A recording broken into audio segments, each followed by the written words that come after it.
So ayun, kumusta mga ka-noisy? So welcome back to our YouTube channel, Noisy. So ngayong araw, another update na naman tayo. No update, hindi siya update. Actually, lumang video na to. Patungkol ito sa mga nangyayari noon. At ito nga yung, interesting kasi yung thumbnail niya. Kasi sabi dito, Viancy may ipinagtapat. Erika nagpakaawa kay Edo. So, but question mark siya. So, I think nagtatanong lang siya or not so sure, 'di ba? So, yun, mula kay Kalingap TV. So, meron to pamagat na hala paano nangyari to? Erika, nagmamakaawa pala kay Kalingap Edo. Yan si may pinagtapat Kalingap Rob. So, yun, bago natin simulan, Kalingap TV, support nyo yan. Tapos, syempre, kung trip nyo ng mga ganitong reaction video may kasama kayo manood, huwag nyo na rin kalimutan supportahan yung YouTube channel natin. I see. So, also credits na rin kay Mr. Kalingap Rob. Support nyo rin yan. At, yun, di na natin ito patatagalin pa. Baka agawin pa ng China. Again, ang title ng video ito, hala, paano nangyari to? Erika nagmakaawa pala kay Kalingap Edo. Viancy may pinagtapat Kalingap Rob. So, like, comment, share, subscribe. Start. Viancy may ipinagtapat at Erika nagmakaawa pala kay Kalingap Edo.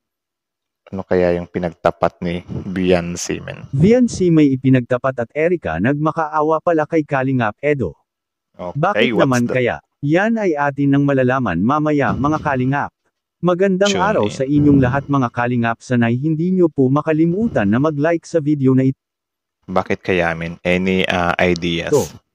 At paunawa tapusin muna ang kabuuhan ng video na ito bago magkomento mga Kalingap at para malaman ang nilalaman nito.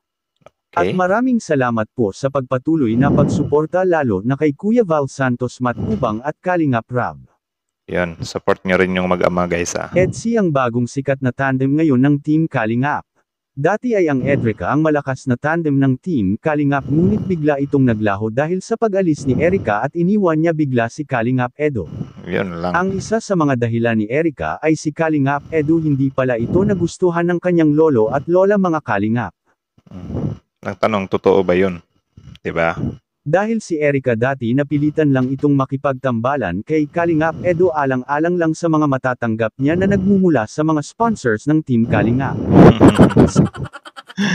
Yun lang. Sabi ng ilan na patas lang anya ang pag-alis ni Erika dahil sa malaki anyang naambag nito sa Team Kalingap, lalo na sa mga taga-suporta nito mga Kalingap na siyang nagbibigay ng mainit na suporta sa kanya.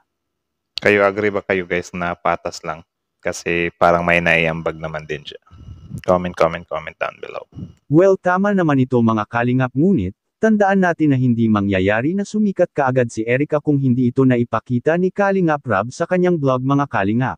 Tama. At bagay na hindi kumukupas dahil sa hanggang ngayon alam na alam ng karamihan na si Erika ay sinusuportahan ng dating taga-suporta ng Team Kalingap. Yun.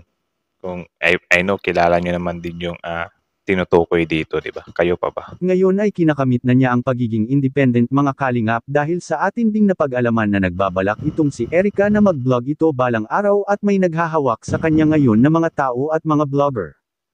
Yun nga ang problema, hindi niya siguro napagtanto na siguro yung nasa isip niya lang, kapag naalis na ako dito magbablog ako. Parang hindi nga siya nagbablog kasi yun, dinudumog siya ng mga tao eh. So yun yung siguro hindi niya na-tansya na may possibilities pala na ganun yung mangyari, na yung mga galit na tao ay parang susundan talaga siya, which is yun yung parang sad part ng buhay niya, men. Hindi lang nila ipinapalabas ngayon pero kalaunan ay lalabas rin yan mga Kalingap.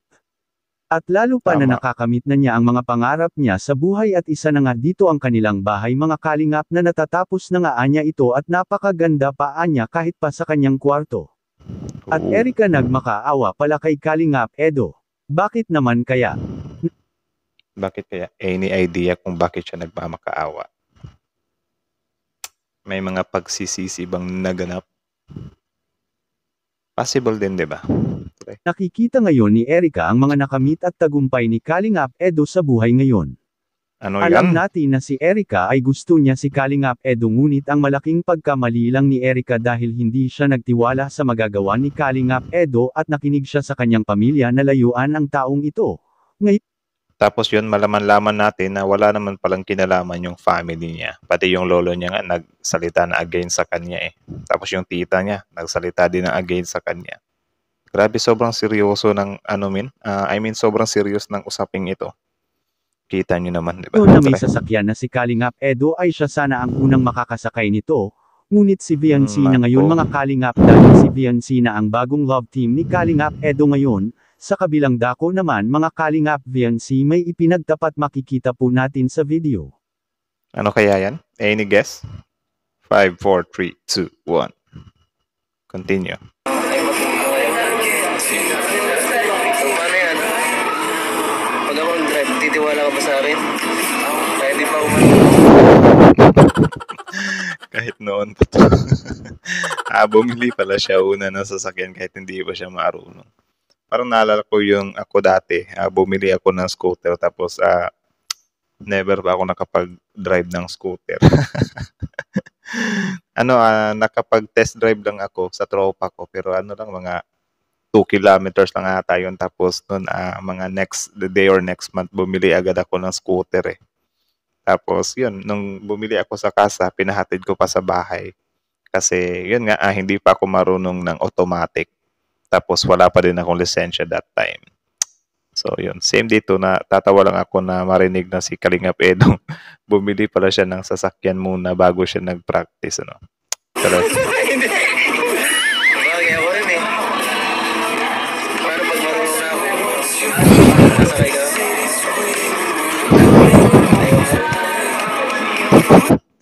kabado siya eh.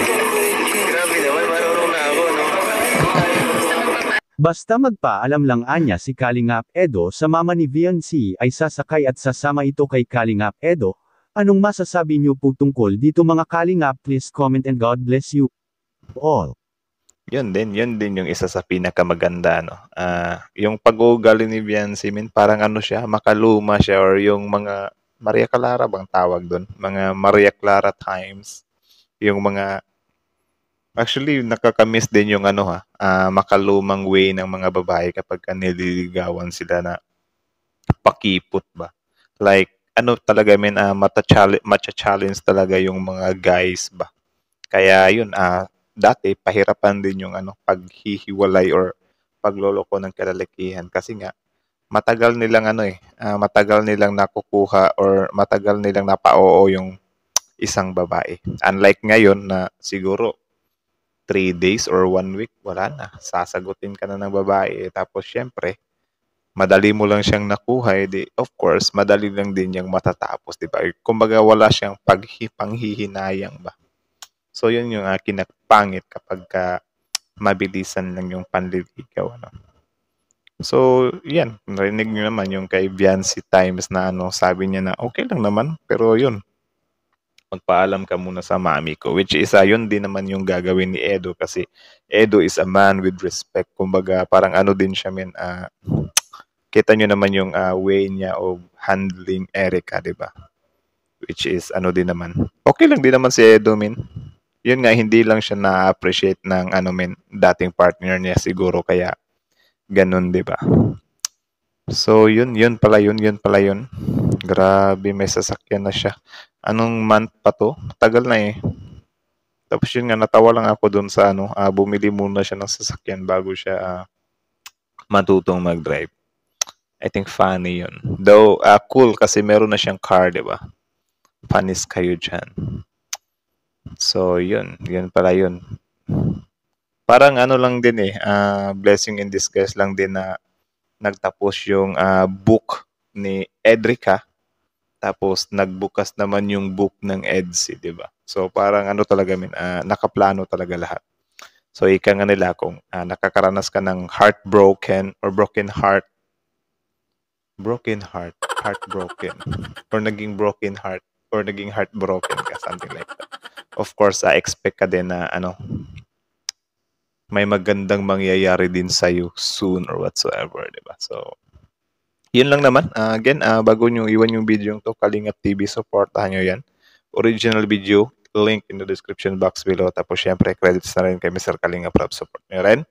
And also, bago nyo iwan yung channel natin, don't forget to subscribe our YouTube channel. So, yeah, I think that's it. Thank you so much for watching. Pinoy C is out.